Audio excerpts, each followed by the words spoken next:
A monumental game in Week 7, Colts and Texans meeting at Lucas Oil Stadium. 3 keys to victory for Frank Reich's team coming off their bye week. Key number 1, keep Deshaun Watson in the pocket.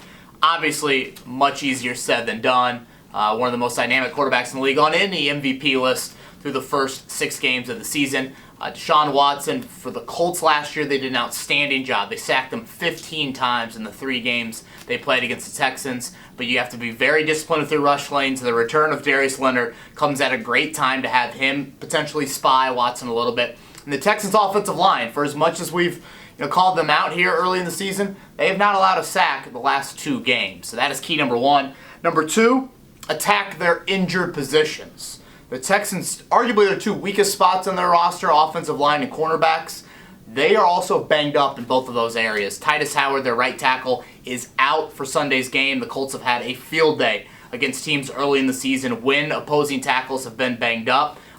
They have an advantage there. They need to take advantage of that on Sunday. Flipping over to the defensive side of the ball, the cornerback group for Houston is also banged up, and we know full well that the Colts have had success there in years past. That leads to key number 3, and that's T.Y. Hilton, drawing attention.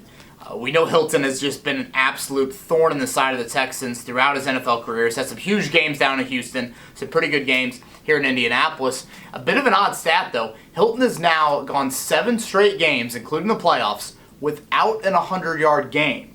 That's the longest drought of his career.